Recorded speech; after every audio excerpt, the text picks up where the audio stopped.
Commencer sa journée avec le psaume 29, c'est comme s'arrêter au milieu du bruit assourdissant de notre monde pour écouter la symphonie la plus ravissante de l'univers. Une symphonie dirigée non pas par un homme, mais par la voix même de Dieu. Ce psaume nous apprend quelque chose de stupéfiant, une vérité capable de réaligner toute notre existence. La même voix qui fait trembler les fondements des montagnes et briser les cèdres les plus résistants est aussi la voix qui peut apporter la paix parfaite dans nos cœurs troublés. Ainsi, peu importe les tempêtes qui grondent dans votre vie aujourd'hui, peu importe les orages de doute, de crainte ou de chaos qui semblent faire rage autour de vous, Dieu vous rappelle cette promesse finale et bouleversante. L'Éternel donne la force à son peuple. L'Éternel bénit son peuple et le rend heureux. Nous allons aussi prier une prière puissante avec vous, une prière d'adoration et de confiance, reconnaissant la souveraineté absolue de Dieu sur toutes les forces de la nature et de la vie. Alors, restez jusqu'à la fin et ouvrez votre cœur, car vous êtes sur le point de recevoir les bénédictions de cette paix divine qui surpasse toute intelligence. Chaque matin, nous nous réveillons dans un monde incroyablement bruyant. Les voix des médias qui nous alarment, les voix des critiques qui nous découragent, les voix de nos propres peurs qui nous murmurent des mensonges de défaite et d'insuffisance. C'est un vacarme incessant. Mais le psaume 29 nous invite à tendre l'oreille pour entendre une voix qui domine toutes les autres, la voix de l'Éternel. Une voix si puissante qu'elle peut faire trembler la création entière, et pourtant si tendre et personnelle qu'elle apporte la paix à ceux qui l'écoutent attentivement. Maintenant, écoutez ceci, car c'est essentiel. Le psaume 29 est unique dans toute la Bible par son style littéraire. C'est ce qu'on appelle un psaume théophanique, un terme technique pour désigner un poème qui décrit une manifestation visible et audible de Dieu dans la nature. L'expression « voix de l'Éternel » Kol Yahweh en hébreu résonne comme un coup de tonnerre 7 fois dans ce court psaume, créant un effet littéraire qui roule à travers le texte, comme le tonnerre roule à travers le ciel. Ce qui est remarquable dans la structure de ce psaume, c'est sa progression. David commence par inviter les êtres célestes à louer Dieu dans les cieux. Puis, il décrit la puissance terrifiante de cette voix qui déferle sur la terre comme une tempête majestueuse. Et il termine non pas par la destruction, mais par une bénédiction paisible sur son peuple. C'est la progression parfaite de l'Évangile, de l'adoration qui se déroule dans les cieux à la manifestation de la puissance de Dieu dans le cosmos, pour aboutir à la paix personnelle dans le cœur de ceux qui lui appartiennent. Aujourd'hui, nous allons découvrir comment la voix de Dieu peut et veut dominer tous les bruits de notre époque. Comment sa puissance cosmique peut nous rassurer au plus profond de nos faiblesses, et comment sa paix peut régner dans nos cœurs, même et surtout lorsque les tempêtes extérieures font rage.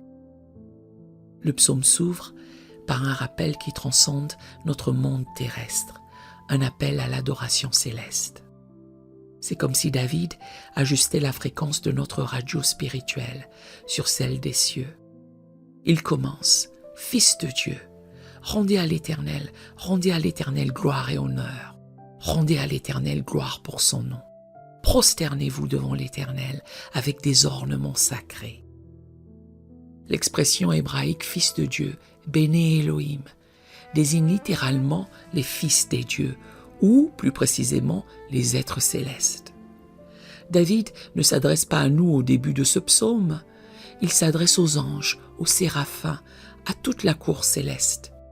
C'est comme s'il ouvrait une fenêtre sur le ciel et nous permettait d'entendre ce qui se passe en ce moment même dans la salle du trône de Dieu, une adoration incessante. Le verbe rendre, Yahav, apparaît 3 fois dans ses premiers versets, créant un effet d'insistance martelée. David ne demande pas aux êtres célestes de donner quelque chose de nouveau à Dieu, quelque chose qu'ils n'auraient pas. Non, il leur commande de lui rendre, de lui attribuer, de reconnaître ce qui lui appartient déjà de toute éternité. La gloire et l'honneur. L'adoration n'est pas une flatterie, c'est un alignement avec la réalité. Les deux termes hébreux, gloire, kavod, et honneur ou force, oz, complètent l'image de la majesté divine. Kavod évoque le poids, la substance, l'importance, la grandeur de Dieu. Oz représente sa force, sa puissance, sa vigueur. Ensemble, ils décrivent un Dieu qui n'est ni distant ni faible, mais qui est présent, substantiel et tout-puissant. Et même ces êtres glorieux doivent se prosterner avec des ornements sacrés, ce qui évoque la beauté de la sainteté, qui caractérise l'adoration véritable. Cette ouverture nous enseigne quelque chose de crucial. Avant de nous préoccuper de nos problèmes terrestres, de nos tempêtes personnelles, nous devons nous souvenir que nous faisons partie d'un univers où Dieu est adoré continuellement. Notre adoration matinale, si fragile soit-elle, nous connecte à cette symphonie cosmique de louanges qui ne s'arrête jamais. Nous ne commençons pas l'adoration chaque matin, nous nous joignons à un concert qui a déjà commencé et qui ne finira jamais. Maintenant, après avoir établi la scène dans les cieux, David nous fait passer du ciel à la terre pour nous montrer comment cette même gloire divine se manifeste dans la création. Les versets 3 à 9 forment une séquence dramatique, une description poétique d'une tempête qui traverse le pays, entièrement centrée sur la voix de l'Éternel. La tempête commence sur la mer. La voix de l'Éternel retentit sur les eaux. Le Dieu de gloire fait gronder le tonnerre. L'Éternel est sur les grandes eaux. Dans la pensée hébraïque, les grandes eaux représentaient souvent les forces du chaos, le désordre primordial que Dieu seul peut manifester. David associe la voix de Dieu au tonnerre qui gronde au-dessus de l'océan, affirmant dès le départ que Dieu est souverain sur le chaos. La voix est ensuite qualifiée. La voix de l'Éternel est puissante, la voix de l'Éternel est majestueuse. Le parallélisme hébreu intensifie les faits. Puissante, Bekoa, évoque la force brute, la capacité de faire. Majestueuse, Béadar, suggère la beauté, la splendeur, la gloire impressionnante. La voix de Dieu n'est pas seulement une force destructrice, elle est aussi d'une beauté à couper le souffle. La tempête se déplace ensuite sur la terre vers les montagnes du nord. La voix de l'Éternel brise les cèdres. L'Éternel brise les cèdres du Liban. Les cèdres du Liban étaient légendaires dans le monde antique. Ils étaient des symboles de force, de longévité et de fierté. Certains vivaient des milliers d'années et atteignaient des hauteurs impressionnantes. Pourtant, la voix de Dieu, le son de son tonnerre, les brise comme de simples brindilles. Ce qui semble le plus fort et le plus permanent aux yeux des hommes est fragile devant la puissance de Dieu. La voix de Dieu fait même bondir comme des veaux le Liban et le Sirion, le mont Hermon, les plus hautes montagnes de la région. L'image est saisissante. Ces masses de roches immobiles et imposantes sautillent comme de jeunes animaux pleins d'énergie. C'est l'image de la création qui danse de joie et d'admiration devant la présence de son Créateur. La tempête continue sa progression vers le sud. La voix de l'Éternel fait jaillir des flammes de feu. C'est l'image des éclairs qui zèbrent le ciel. La voix de l'Éternel fait trembler le désert. L'Éternel fait trembler le désert de Kadès. Après les eaux, les arbres et les montagnes, voici le désert, un lieu de vide et de silence. Même là, la voix de Dieu résonne et a un impact. Aucun élément de la création n'échappe à l'influence de la voix divine. Et regardez la conclusion magnifique de cette section au verset 9. La voix de l'Éternel fait enfanter des biches. Elle dépouille les forêts. Dans son palais tous s'écrient « Gloire ». C'est un paradoxe extraordinaire. La même voix, si terrifiante, qu'elle peut provoquer un accouchement prématuré chez les animaux et dénuder des forêts entières, est aussi une voix créatrice qui donne la vie. Elle symbolise à la fois la puissance redoutable et la fertilité créatrice de Dieu. Et quelle est la conclusion de toute cette démonstration de puissance? Tous les effets destructeurs et créateurs convergent vers un seul but: la louange, dans son palais, c'est-à-dire l'univers entier. Tout s'écrie « gloire ». Même quand la nature tremble, elle loue Dieu. Cette section nous enseigne que le Dieu que nous servons n'est pas un Dieu diminué ou domestiqué. Il est le maître absolu de toutes les forces naturelles. Quand nous faisons face aux tempêtes de notre vie, nous pouvons nous rappeler que celui qui nous aime contrôle toutes les forces de l'univers. La même voix qui fait trembler les montagnes peut calmer les orages de notre vie. Au verset 10, après cette description poétique, David fait une déclaration théologique profonde qui ancre tout le psaume. L'Éternel était sur son trône lors du déluge. L'Éternel sur son trône règne éternellement. David nous ramène à l'un des épisodes les plus dramatiques de l'histoire, le déluge au temps de Noé. Même quand les eaux du chaos semblaient tout engloutir, même quand il semblait que le monde entier sombrait dans la destruction, Dieu n'était pas paniqué. Il était sur son trône, parfaitement en contrôle. Le déluge n'était pas un accident cosmique, mais un acte souverain. Cette référence est particulièrement significative après la description de la voix de Dieu sur les grandes eaux. David établit un lien entre la puissance de Dieu dans les orages quotidiens et sa souveraineté dans les grands événements de l'histoire. Et contrairement au royaume terrestre qui se lève et tombe, l'Éternel sur son trône règne éternellement. Cette vérité est cruciale. Quand notre monde semble chaotique, quand les institutions vacillent, quand les leaders nous déçoivent, nous pouvons nous rappeler que le vrai roi de l'univers n'a jamais abdiqué et ne sera jamais remplacé. Et maintenant, le psaume se termine au verset 11 par un contraste saisissant, une conclusion qui change tout. L'Éternel donne la force à son peuple. L'Éternel bénit son peuple et le rend heureux. Après toute cette démonstration de puissance cosmique, David nous montre le cœur tendre de Dieu pour son peuple. L'Éternel donne la force à son peuple. La même force, Oz, qui brise les cèdres, est donnée au peuple de Dieu. Nous ne sommes pas écrasés par cette puissance, nous en sommes les bénéficiaires. C'est comme si David disait: toute cette force que vous venez de voir en action, elle travaille pour vous, pas contre vous. L'Éternel bénit son peuple et le rend heureux.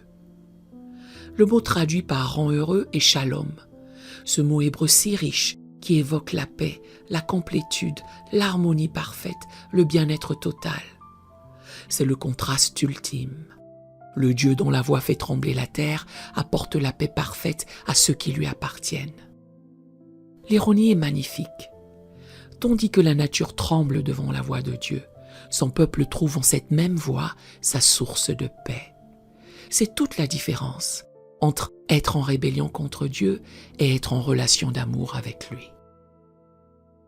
Mes amis, le psaume 29 nous révèle une vérité qui peut transformer notre façon de vivre. Nous servons un Dieu dont la voix domine toutes les voix. Sa parole est plus puissante que toutes les forces qui semblent nous menacer. Commencez votre journée en rejoignant l'adoration céleste. Rappelez-vous que votre Dieu contrôle toutes les forces surnaturelles et donc aussi les orages de votre vie. Trouvez le réconfort dans sa souveraineté éternelle et surtout, recevez la paix que Dieu donne à son peuple. Vous n'êtes pas une victime des forces cosmiques. Vous êtes le bénéficiaire de la puissance divine. Aujourd'hui, écoutez la voix de l'Éternel par-dessus toutes les autres voix.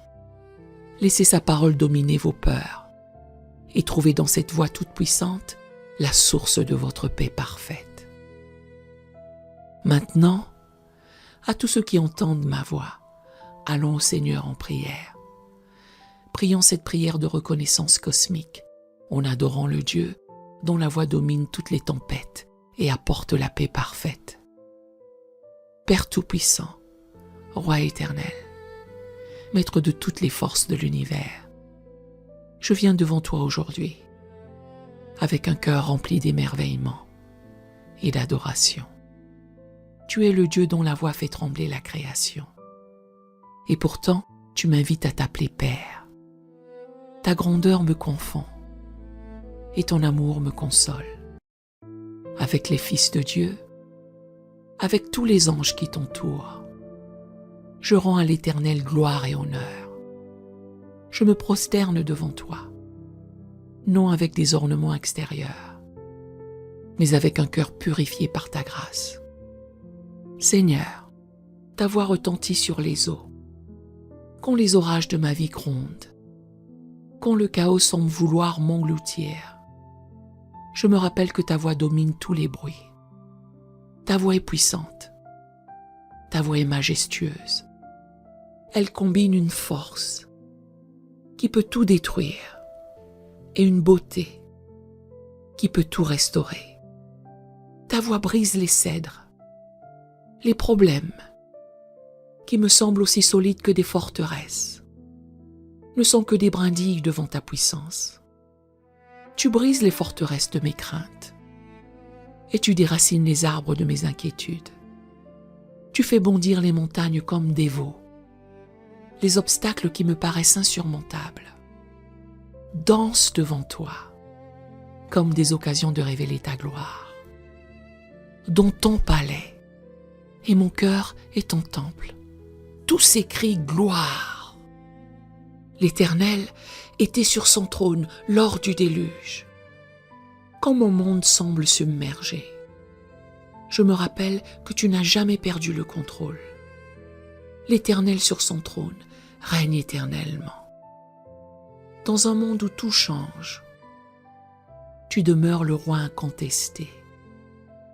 Et maintenant, Père, j'élève devant toi tous ceux qui entendent cette prière, tous ceux qui se sentent fragiles et secoués par les tempêtes de la vie.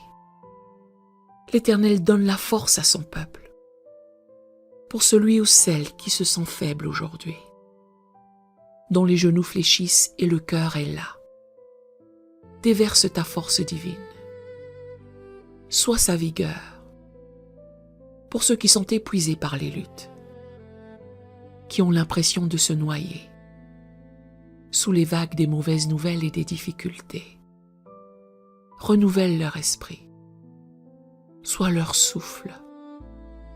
L'Éternel bénit son peuple et le rend heureux.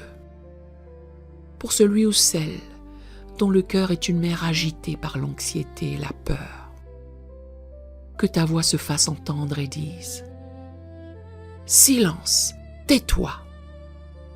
et qu'il y ait un grand calme. Pour ceux qui vivent dans le chaos d'une situation familiale brisée, d'une incertitude professionnelle ou d'une maladie effrayante, sois leur shalom, cette paix parfaite qui dépasse l'entendement. Que ta tranquillité souveraine garde leur cœur et leurs pensées. Que nous apprenions à distinguer ta voix de toutes les autres qui nous assaillent. Que ta parole domine les voix des médias, les voix des critiques et surtout les voix de nos propres peurs, les voix de nos propres craintes qui nous mentent. Transforme nos tempêtes en témoignage de ta puissance. Transforme nos épreuves en révélation de ta fidélité. Fais de nos plus grandes craintes des occasions de faire confiance à ta souveraineté.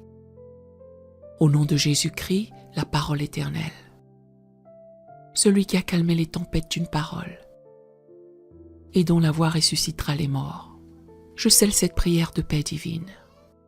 Amen et Amen. Si vous avez été béni par ce message, tapez « J'entends la voix de Dieu » dans la section des commentaires ci-dessous. Je déclare que toutes les bénédictions de cette prière de reconnaissance cosmique sont maintenant sur vous, au nom de Jésus.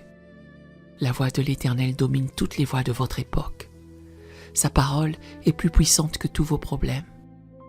Vous pouvez nous aider à atteindre plus de personnes qui ont besoin d'entendre que la voix de Dieu peut dominer toutes les tempêtes de leur vie.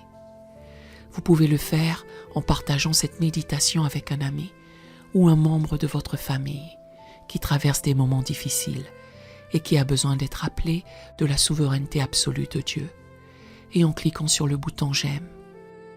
N'oubliez pas non plus de vous abonner à la chaîne pour plus de méditations qui vous rappelleront que vous servez le Roi éternel dont la voix commande à toute la création. Nous apprécions tous ceux qui nous soutiennent. Vous êtes bénis pour être une bénédiction, et la voix qui fait trembler les montagnes vous apporte la paix parfaite. À Dieu soit toute la gloire. Que la grâce et la paix de notre Seigneur Jésus-Christ soient avec vous tous. Amen et Amen.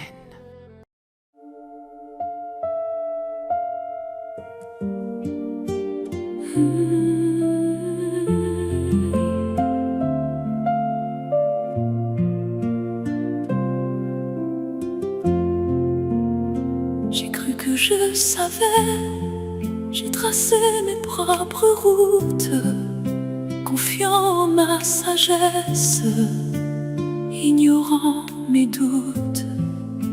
Mais mes chemins choisis m'ont laissé fatigué, épuisé de porter ce que tu devais garder. J'ai marché dans le bruit, loin de ta voix douce, et plus je m'éloignais, plus ma paix se pousse. Alors dans ma défaite, j'ai levé les yeux vers toi, un cœur brisé, les mains vides, cherchant ta loi. Enseigne-moi tes voies, conduis-moi dans ta vérité. Ce cri de David est devenu le mien ce soir. Tu es mon berger, je ne manquerai de rien. Tu aplanis mes sentiers quand je marche avec toi. Tu es mon berger, et dans tes bras je tiens. Gloire à ton nom, Jésus.